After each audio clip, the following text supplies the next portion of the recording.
In the previous episode, we learned that to find planets that can support life, we have to understand the stars that host them, especially the ultraviolet light those stars emit.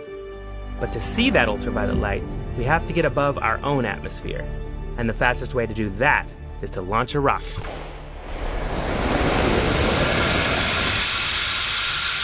We're here in Australia, and we're going to launch some rockets. We're following two NASA rocket missions as they try to understand how stars make the planets around them suitable for life. I'm Miles Hatfield, and in this episode, we're going to see what it takes to get a sounding rocket into space. If you ask me, sounding rockets are NASA's true MVPs. Their name comes from the nautical term to sound, meaning to measure. No astronauts here. These rockets specialize in carrying scientific instruments.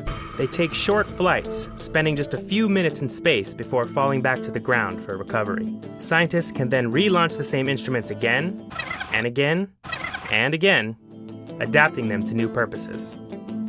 It makes sounding rocket missions far less expensive than other alternatives, and a lot faster to develop, too. Many scientific firsts are achieved with sounding rockets because of their quick turnaround time. In fact, the two missions we're following, Sistine and Deuce, are breaking their own scientific ground.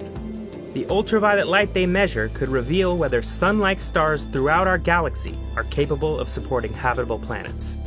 To get their instruments to space, they're relying on the experts from NASA's Wallops Flight Facility, who operate over 20 sounding rocket launches each year from locations all around the world.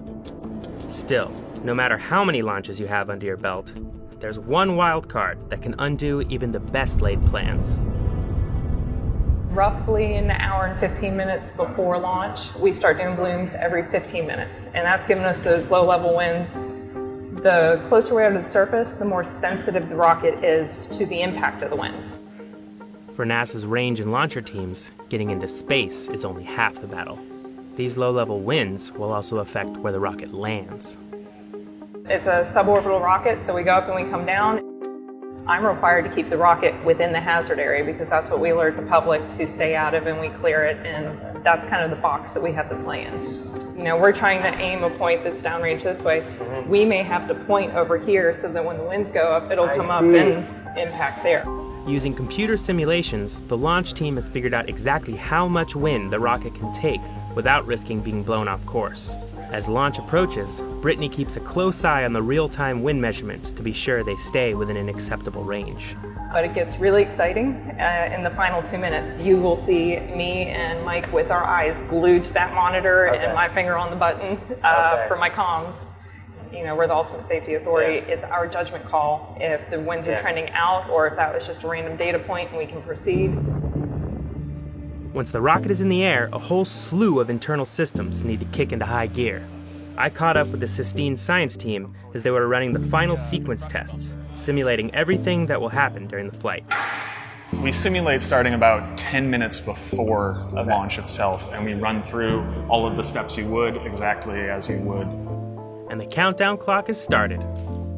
90 seconds here, where we're about to hit T-minus 90, is my favorite part on launch night, which is where they're polling for the final go. Go. Yeah. Go. Where they're running through all the major subsystems and making sure that everything looks correct now, because this is the last chance to say that there's a problem before you're just assuming we're rolling into launch.